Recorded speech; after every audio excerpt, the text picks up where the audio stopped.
I'm going to start off with an easy one, okay? I know, I think a number of people on this event will have read your interview with Sam McClary, so I'm not going to try and cover the same ground as that, but everyone from that will have got the impression that you're quite a humble person and that you don't like to, insofar as the agency has, delivered a different tone and style over the last 4 years.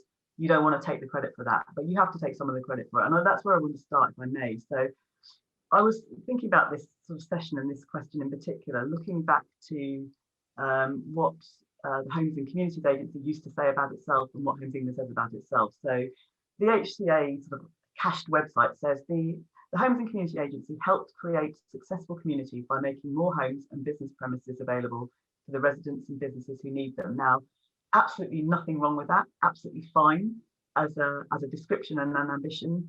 But then we come to Homes England. So Homes England is the government's housing accelerator. We have the appetite, the influence, the expertise and resources to drive positive market change. Now that's in tone, that's a world away from the tone of the previous agency. And you brought that, you helped to drive that. So what shaped the person who drove that change? What drives in you that passion and that energy? And what impact do you think you've been able to have in your time bringing that change of tone and emphasis?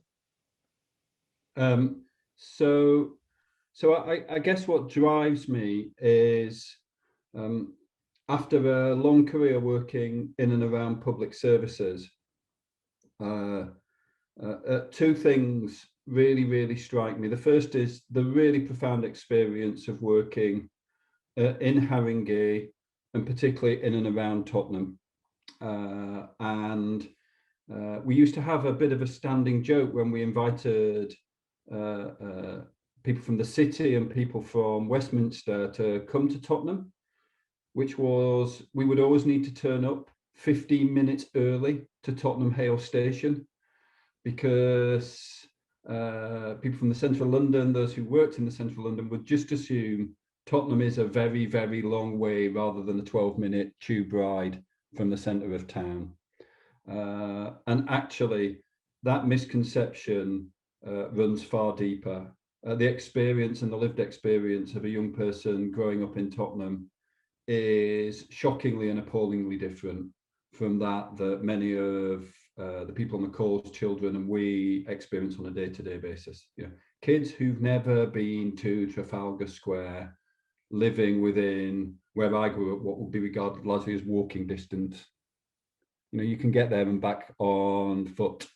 And at heart, these incredibly vibrant communities with creativity, with knowledge, with an enormous resilience and capacity, but simultaneously marginalised and at the margins. And after working in public service for almost 20 years by that point, it had a profound effect on me in the sense of, what the hell am I doing here?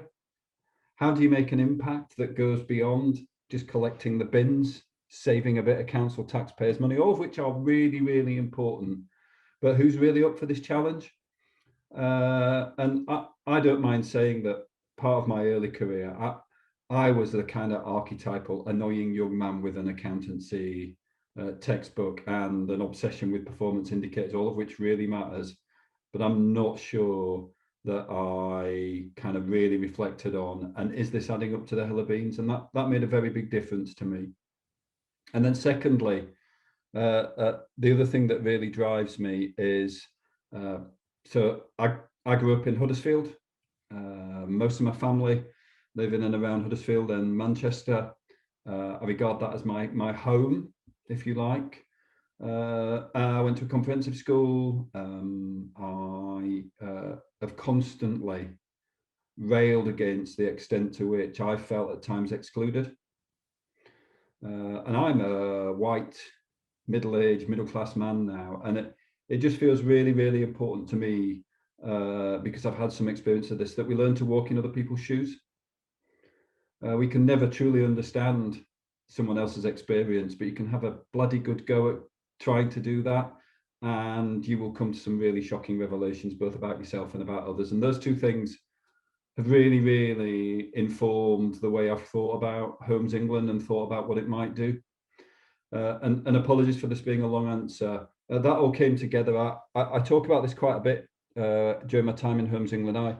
In my sort of second week in the job, was sat in a colleague's car in a semi-derelict site in Leeds. We looked at the site, and the pair of us were immediately filled with enthusiasm. This is what this job is about: delivering, viable sites back into the market that can change lives and economies.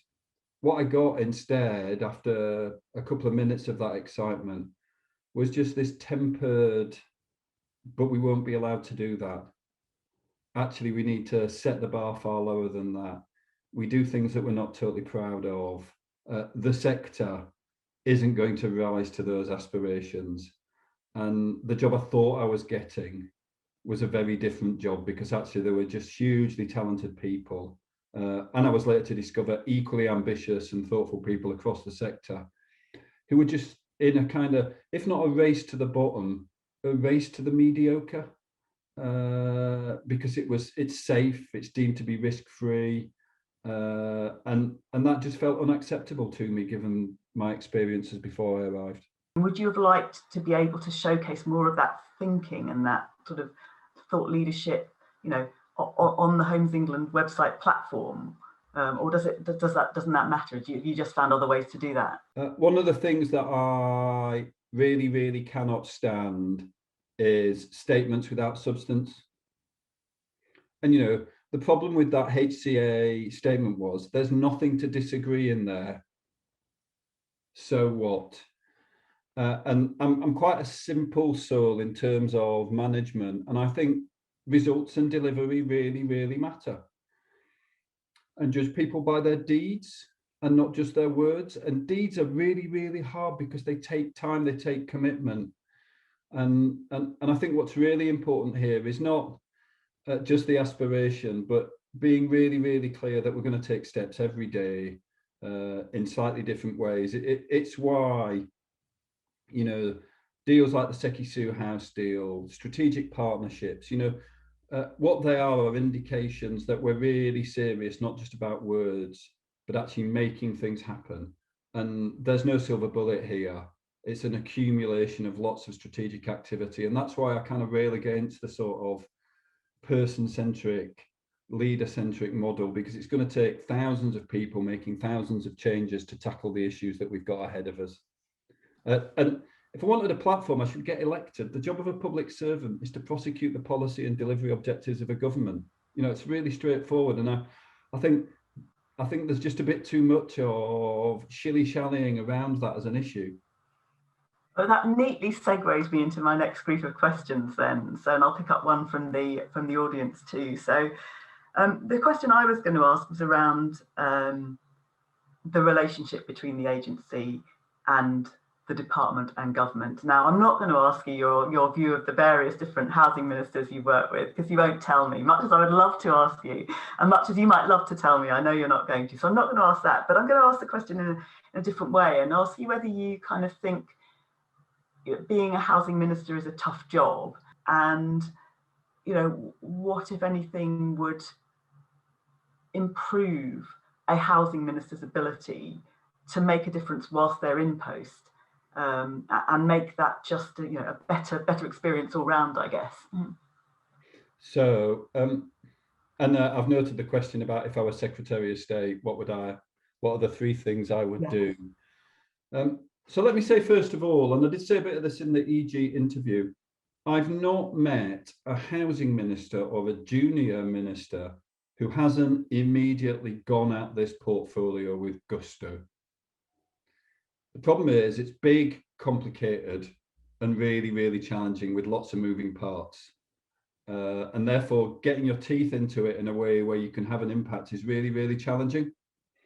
And I think both the long-term nature of what's required and the carousel of politics creates a sort of a motor, which means people do move on anyway. I actually have got along incredibly well with all of them. They've been incredibly thoughtful and added new perspectives. What would really make a difference is actually, and I've said this many times, sustained change in the housing market to make it work for all is going to require long-term, long-form commitment. And yes, there can be policy variations within that, but the fundamentals, availability of finance, certainty around where the focus of planning effort is going to be, infrastructure commitments are absolutely necessary to shift the market. Well, the kind of, the rules, the money, and the decision-making framework are absolutely essential in any market, not just, housing isn't any different, and greater certainty around that, and therefore bounding the sort of remit of a housing minister and a secretary of state into that framework for a period of time, I think is really, really critical to deliver some of the change. And actually, some of the good news here is the white paper is heading towards its 4th birthday, fixing the broken housing market. That's actually not bad going, is it, to hold on to something for that period of time? And, I would encourage everybody. There was another question in the chat about entrance to the market, what to read. It's not a bad piece of work, actually, when you look back on it. I mean, we spent a lot of time, as we all did, kind of dissing it. We all went to conferences where I had to defend things, but, on balance, not a bad piece of work, and sort of seeing policy as an accumulation rather than a constant fresh start would be a real help. The other thing I would say about housing ministers is the great fun has been, so the Land and Development Exec Director, Stephen Kinsella, who many on the call will know, avid Liverpool supporter, comes from the sort of north of Liverpool, began to get concerned because it's not, it's not to make a political point. Conservative Party is not that popular in those parts of Liverpool. And Stephen's regular friendly relationships with housing ministers were beginning to worry as to whether he would get served in bars he went to before the game. And with one housing minister in particular, it became a bit of a game to wind Stephen up on that basis. I'm sure everybody is taking that away for the next time they meet. They have a conversation with Stephen. So thank you, that's helpful. And I wonder, it's interesting, isn't it, hearing you speak and thinking about how often, the government sort of puts housing very high up on its list of priorities. You hear the Prime Minister talk about it. There'll be more about housing in the budget, I'm quite sure, next week, indeed. But whereas you tend to, you quite often see longevity in parts of government which are seen as key posts, you don't seem to ever to see it in the housing minister post, which is quite interesting, really, isn't it? Given the importance of housing, you'd think a government might think this is a place where we want to embed someone and keep them there for a period of time, because this is one of our top priorities and we need the continuity. So probably more an observation than a question, but I find that quite interesting. So I take the observation, and what I would say is, actually, there are other things going on here, and Melanie, you and I have discussed these, but real estate as a sector and housing in particular doesn't punch its weight in terms of its wider contribution to the UK economy. And there is an interesting sort of set of contrasts that, the great proportion of the British population think they're experts at housing because they've just been very fortunate to own an asset that's enjoyed sustained growth rather than any sort of magical economic insight. And yet the wider contribution, jobs, supply chain, manufacturing, access to employment for a range of skills, from the lowest skilled through to the highest skilled.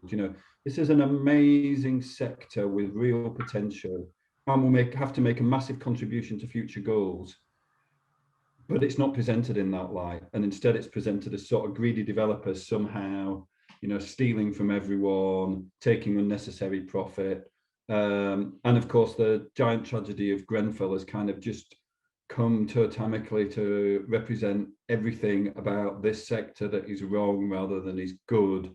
And for me, I think longevity isn't just about politicians. It is about what is the coherent, sustained message from housing, from the market, and the market in its widest sense, because there is a joint and shared interest for the next decade. And that message will be hard to get to, but important. And I often compare this sector to the automobile sector, which, whilst really important in terms of jobs and economic contribution, and yet, despite fierce competition, despite real challenges, there are some sustained and clear messages from the entire sector which are difficult for government to avoid. A classic example at the moment is there isn't more battery production in the UK, then it looks like the sector is going to be in real difficulty. What are you going to do about it? And what's the version of those is one of the things I'm really interested in for the housing sector. How do we really, kind of together land the impact, not just in the political, but the wider public context? Thank you. I'm not going to let you off the hook of being Secretary of State for the week, but we'll come back to that, because there's another question exactly on this point around the reputation of the industry. The questioner asking, we suffer as a sector from a dreadful reputation. What can we do about this? Is it all in the comms? Are we misunderstood? Tell us what more you think we should be doing around those very issues of getting the message out, getting it across, and turning around those reputational challenges. I think about this in 4 distinct blocks. The first is about the way that the sector as a whole approaches the consumer. And, a really good acid test of this is, if you want to investigate or acquire any product, I guess what you do is you sit in the evening with your iPad and you trawl the web. And you trawl the web and you do research, comparison shopping, but also that sort of weird experiential thing. The housing sector is barely in the footholds of understanding the way that tech interfaces with the consumer experience and changes perceptions.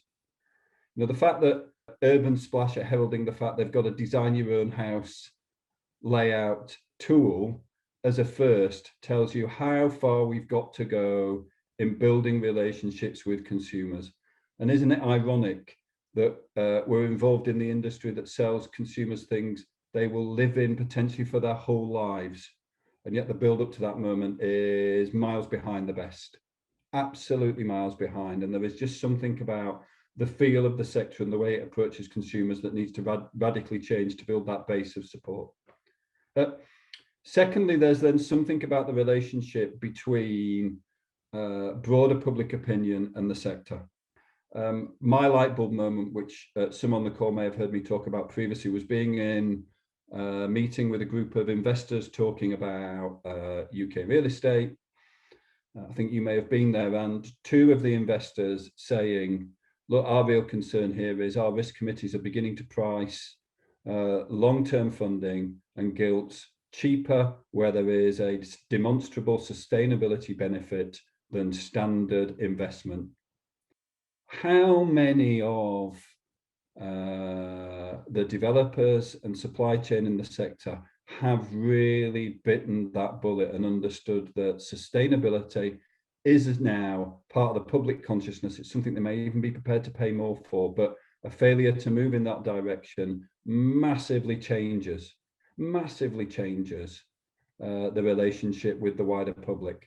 And a good example of this is, whose problem is heating homes in the future? This is going to be really unpopular on this call, and I'm going to get in trouble. One would think it's the government's problem. No, it's a social problem which house builders, developers, and the entire sector have to embrace and take on, because it isn't going away. And that sort of, it's what I call the Volvo moment.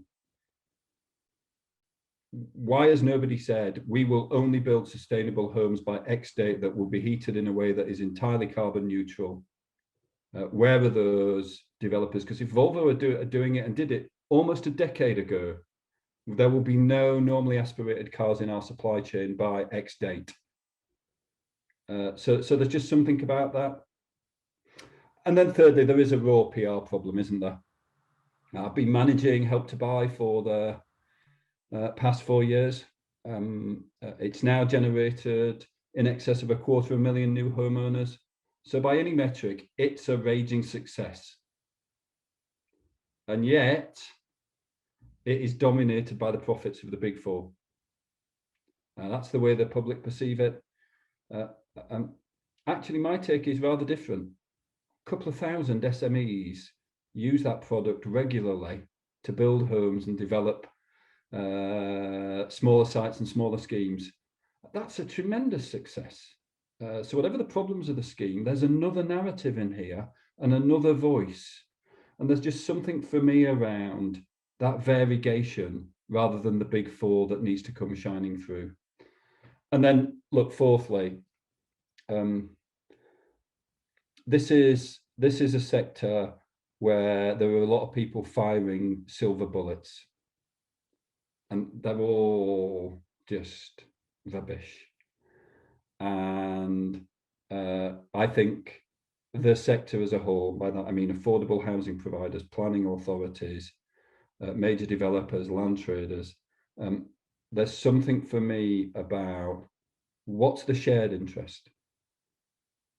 Because from even one step removed, one would believe that there was no shared interest whatsoever and that this was just a grubby battlefield. And yet that's not the case when you're in the swim of it. There's really excellent and outstanding work going on. There's really challenging and creative individuals. But that sense of, so where is the shared purpose? Where are the things we do agree on that we can move together on becomes really, really important. And I think is the key to beginning to change reputations. Thank you. I suspect you have attracted as many job offers as you may have turned off in that reply, because we spend arguably too much time as an industry congratulating ourselves on how well we're doing and not enough time being really thoughtful and reflective on how we can do even better. And I'm going to stick with the even better theme. So anyone with school-aged children on the call will recognise the phrases "what went well" and "even better if." So, and I'm going to link this to one of the questions on the chat from Rob Bold around how you would respond to the Mark Prisk statement that Homes England's gone from being a developer to being a bank. So if you pick that up, but also tell us, in your, what went well, what are you proud of over the last 4 years, and what would have been even better if, and why? So what's gone well is the colleagues who were at the HCA have responded tremendously to the real challenges of change. And we kind of have a bit of an internal statement, which is we acknowledge nothing works around here, and therefore we're going to have to fix everything. So let's not fire bullets at each other. If that bit of process doesn't work, it's no good complaining about it, because actually a bit of your process doesn't quite work, and we've still got to build all of those things.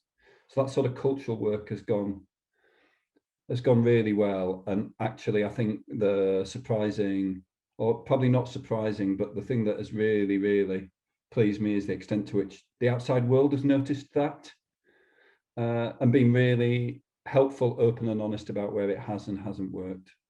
The other thing that's gone well is investments.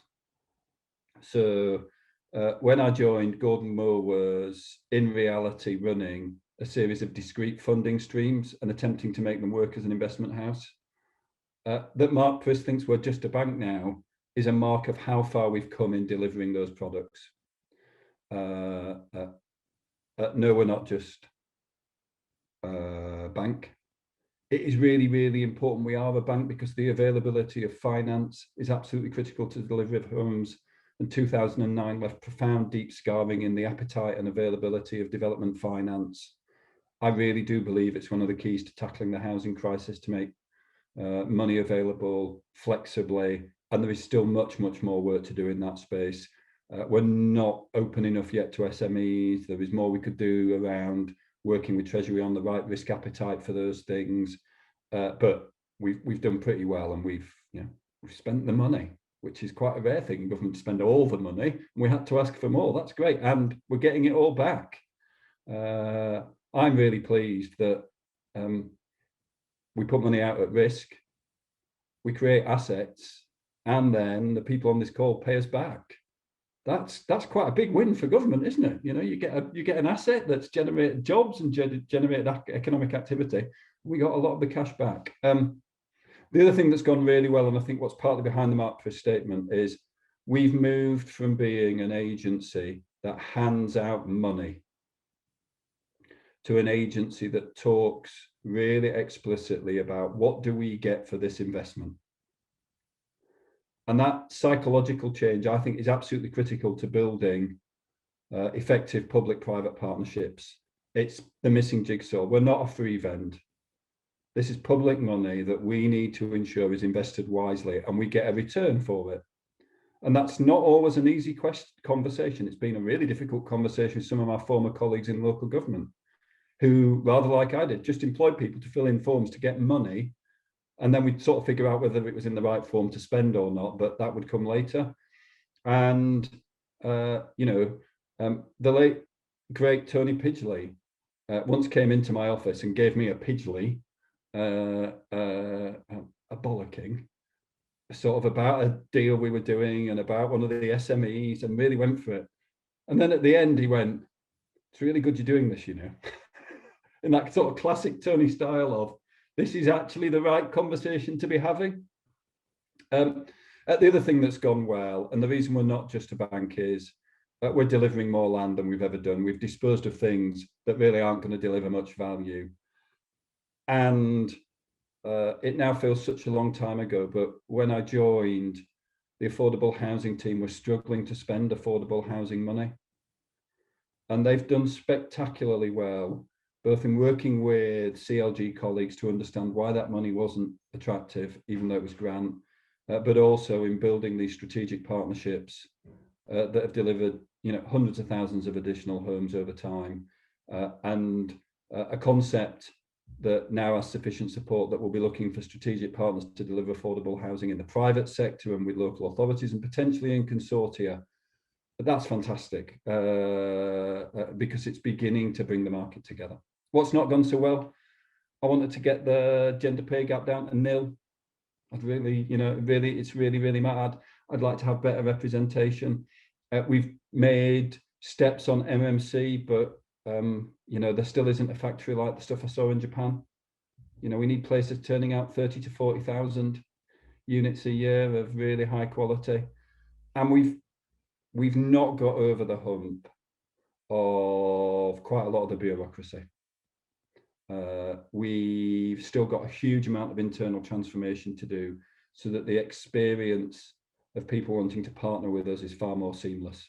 It's better than it was, but at times I know, and my colleagues know, it still feels a bit like a hulking government agency, and there's a lot of work to do there, and it's really difficult operating in that interface. I've often said that the job of a Homes England colleague is, one, to face into the market and find solutions, and then two, to go back home and look at the instruction manual and figure out what it is we can now do with all the tools to make that happen. Thank you. And that neatly segues into another question from the audience, which I'll read in full because I think it deserves it. So this is from Martin Valentine, who says, "Big thanks to Nick and the Homes England team for helping us with our modular scheme in Newark, the first time you'd financed an MMC eco home scheme by an SME developer. We've shown that it's possible to build to the highest energy efficiency standards and make a return, but your support was vital in that. Can you leave a note to your successor to look ahead at making Homes England's engagement with SMEs as simple as possible? Because they had a hard time navigating the lawyers, and probably not the only hard time." So that's picking up a number of themes, the energy efficiency, the SME point, the eco homes, the MMC point. So fantastic question. So over to you. This is right in the heart of two issues that face the agency in the coming decade. One is about, once we've proven something works, how do you get to scale? And is it right that the agency, the state, fund that getting to scale? Or what's the share of that should be done with the private sector? It's why we've been so keen to get involved in lending alliances and leverage, whether it's with Barclays or the latter schemes with some of the startup banks, because it's not right for us to do things that the market ultimately could do, and how we bring lenders and funders in is really important. And that scheme, along with a number, is at that moment of what's the pathway now from SME doing a small scheme to becoming more of an M. And how does that work?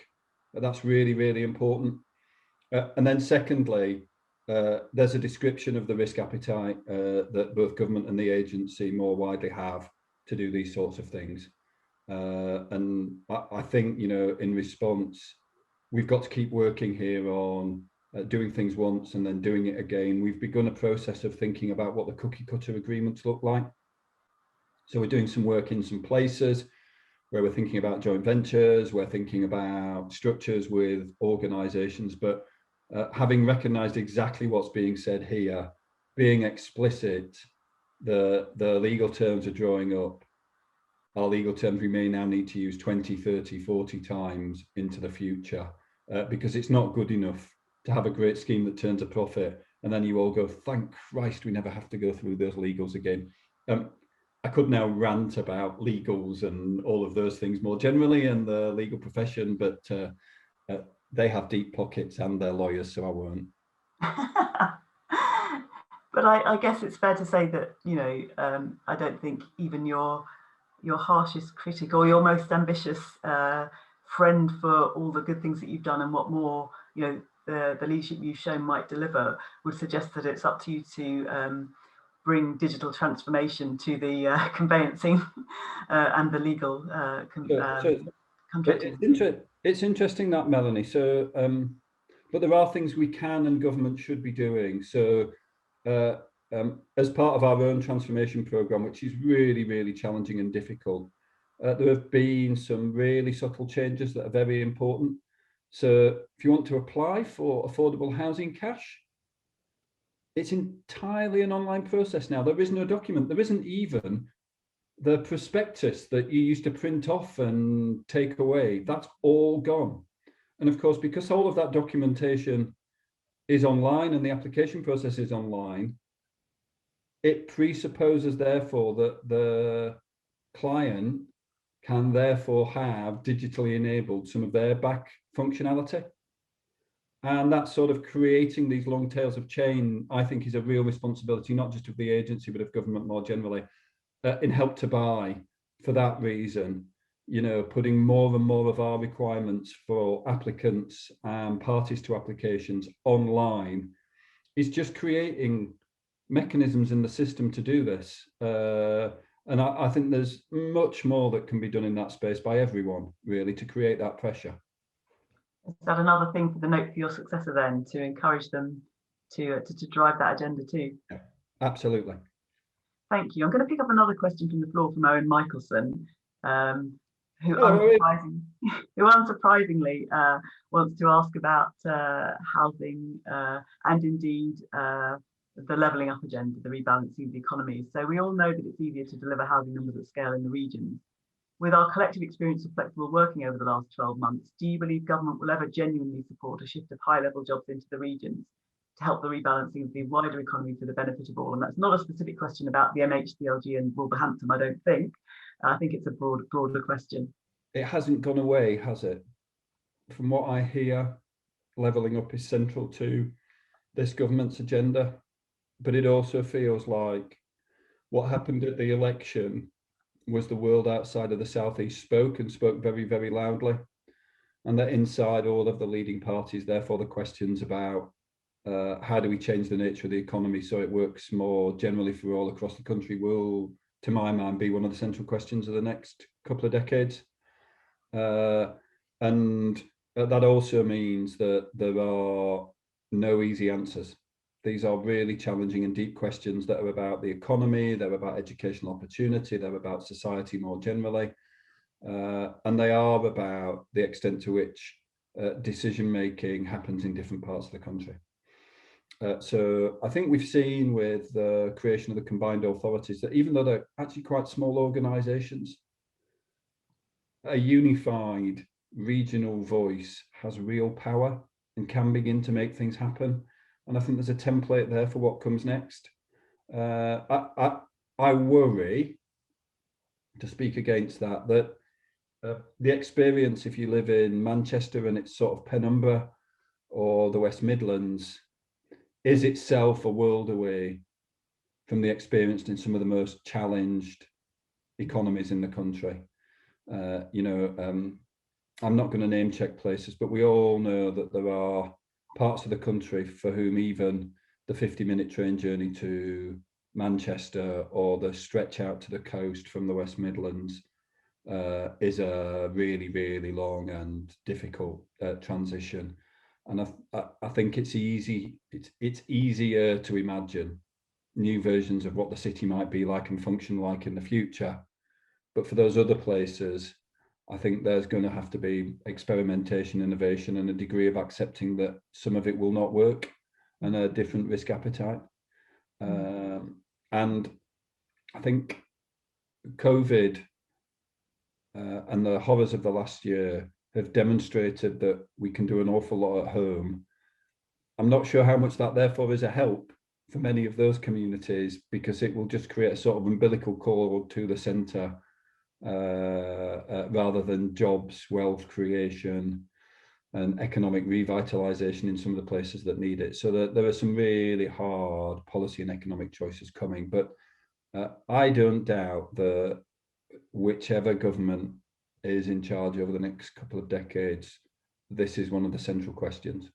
And over the last 4 years, when these issues have been being debated within government, has Homes England been seen as central, as I think most on this call probably think it should be, to those discussions? Have you been included in those, and do you feel that the role of Homes England is understood? It can be a little difficult, I suppose. Yes, we have been part of those discussions. We are regularly asked our opinion, partly as well because we have really strong connections out into places around the country.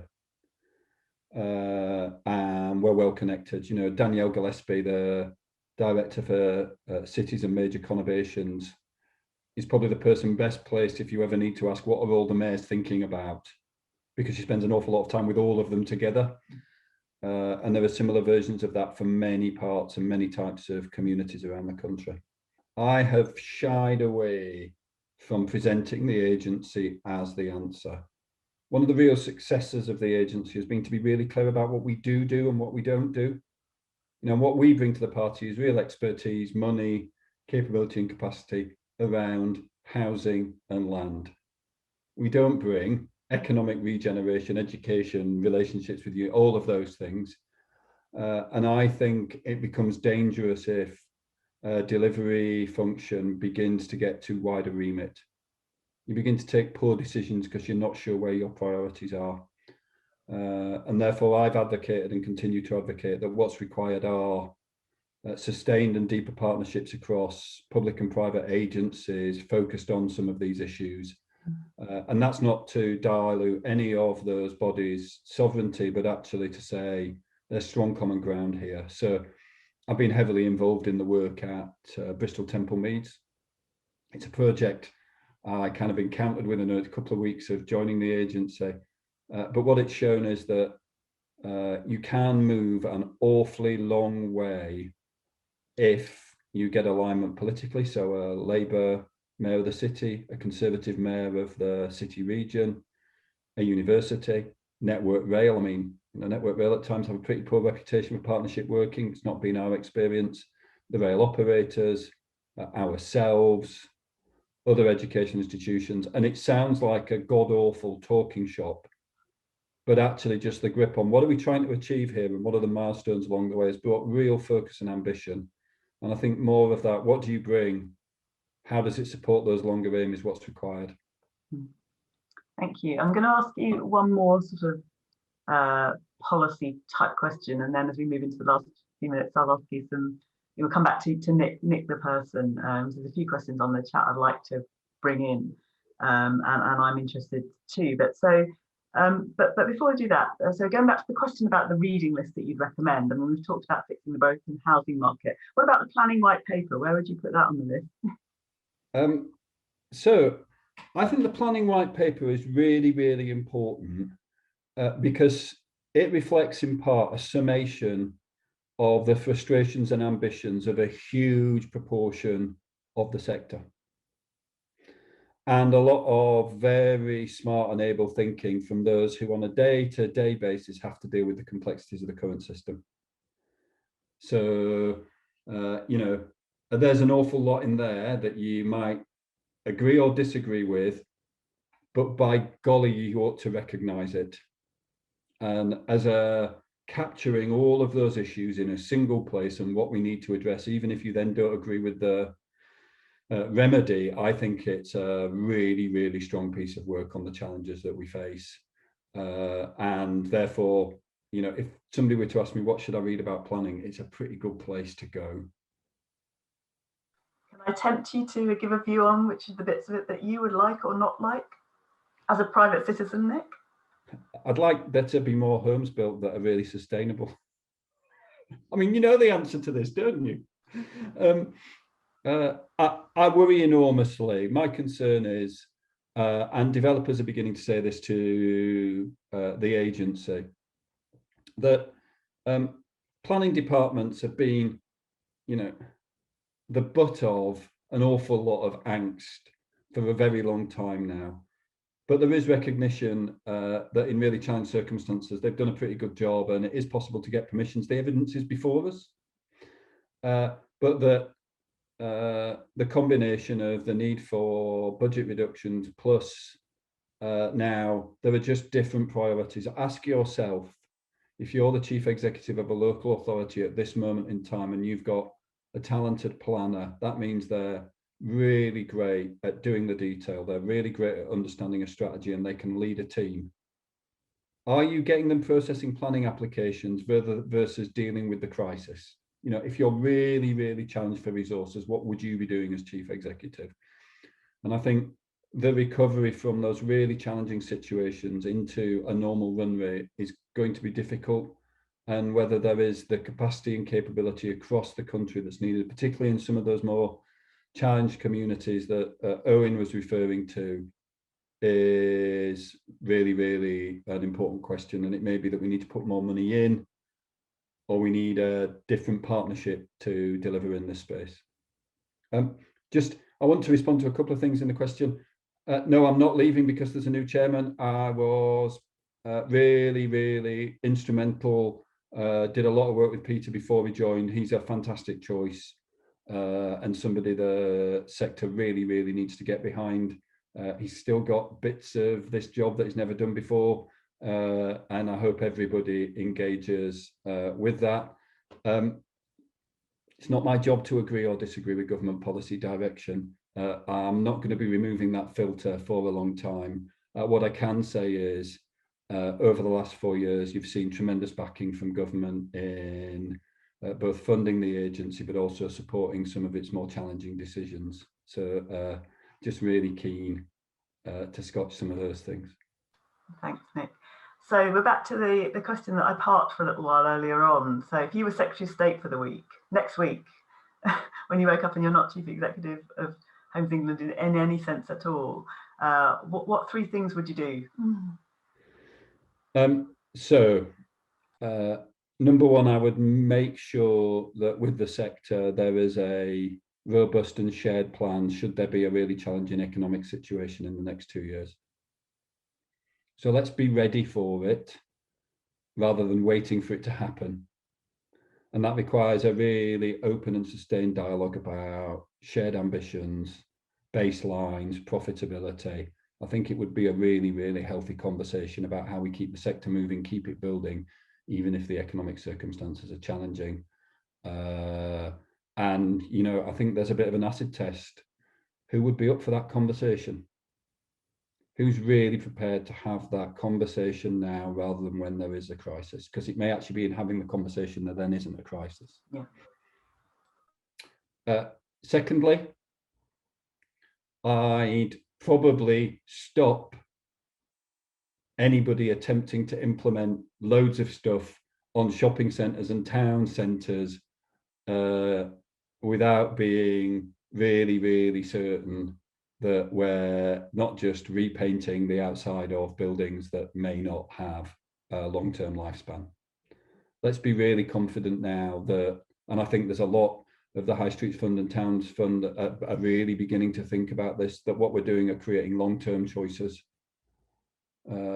because the trends that we're seeing are not COVID related. COVID has just accelerated what feels to me like the end game for the current structures of retail and of town centres. And so, I'd kind of counterintuitively pause. And then thirdly, I'd insert a planning clause insisting that any development above 3,000 houses opens a record shop or similar, preferably on a street corner, available dispensing coffee. Just on your second point around town centres, do we need an equivalent of Homes England led in the same kind of way that you've led Homes England for town centres? I think that's a really interesting question about what's the right solution for this profound mixture of local decline and kind of mega global trends, and how do you intervene in a way that looks after public money, protects places, but allows some innovation. My thoughts here is that actually we may need something that feels a bit more like risk-based venture capital fund that tries a number of different things. I think anybody who tells you they've got the solution to the future of town centres has clearly probably had one too many at this time of the day. There are some really big choices coming and lots of different potential solutions. And the whole world is grappling with this problem. And we need to be careful not to leap to there's just a delivery solution now. Okay, so last couple of questions. I'm going to save the music-based questions till last. But before then, someone's asking, do you have a new job lined up? And if not, what would you like to do after Homes England? So I quite purposefully don't have a new job. As I say in my Twitter feed, I feel like I'm just going through a period of recovering from an acute case of multiple chief executive. I'm pretty clear that what I want to do is less about being in charge and far more about working in that space between the public and private sector. I think in real estate, attempting to find solutions between those organisations that deliver both profit and social outcomes. It's really important that, and I hope you can tell I'm really motivated by this, that we work hard now collectively on those solutions, and that organisations that find them, I think, will be incredibly successful in the next generation. Great, thank you. So the music questions then. So I'm going to actually embroider one of the questions that one of our attendees has asked to be asked. Have you got your Desert Island discs ready? Because you'd be a cracking interview on Desert Island discs, and I'm sure many of us would want to tune into that too. But we haven't got time for that now. But what would be the top album and luxury that you would take to a desert island? And then we've got a separate question that asks, if you could choose an album that described the agency, what would it be? The album that describes the agency by some distance would have to be one of my absolute favourite records of all time, which is the First Dexys Midnight Runners LP, Searching for the Young Soul Rebels. And the reason it describes the agency is because it's got utterly familiar classic songs, but it's also got some of the great, thoughtful, influential pop gems of the last 30 years. And I can't heartily recommend it. I also like the fact it's a slightly disparate bunch of blokes and women from the West Midlands who came together and sort of almost discovered this by accident. Look, I could cheat. My Desert Island record would probably be the late 80s New Order collection, Substance. I can probably listen to that until I'm blue in the face, but it's a greatest hits record. So if I had to choose a single, so I'm very, very, very fond of a Swedish band called the Radio Department. They are the classic Nick band, hopelessly underachieving, regularly messing up and occasionally getting into dire financial straits. It's not the way I want to run any agency, but their second ever single, Where Damage Isn't Done, is one of the great lost racket pop nuggets. It's slightly out of tune. It's a bit out of time. It's badly recorded, but it's fantastic. And my luxury, this is really straightforward. Everybody knows this. I would take Robert Caro's biography of Robert Moses, the power broker. It tells you everything you ever need to know about politics and about power, and it is an utterly amazing thing, and I could spend the rest of my life reading and rereading it. Thank you. I'm going to finish with a tribute from the floor before I give my own thanks to you. So Nick, many thanks for the openness on the chat. I wish you every success with whatever you choose to spend your time focusing on. Your help and leadership on the industry challenges has been appreciated, and that's come from Lee Bishop. So, and I'm sure many others on the call would echo those thanks too. So I think all that remains for me to do is to thank you myself. I mean, both for today and for the conversation we've had over the last hour, which I found absolutely fascinating as ever, Nick, but also for all of your support to the BPF and to the industry over the last 4 years. And I do think you've been a constructive and challenging friend to the industry. And that's not in any sense to say you've been captured by the industry, which, is not in anybody's interest actually. But, I think you've tried to challenge us and work with us. And I think that's been hugely appreciated by everyone that the agency's touched over the last 4 years. And we all wish you every success in whatever it is that you do next. So huge thank you, Nick. And thanks to everyone who tuned in and for all the questions, which has been a fantastic session. Thanks, everyone. Thank you, everyone. Stay well. Yeah. See you all soon, I hope. Thank you.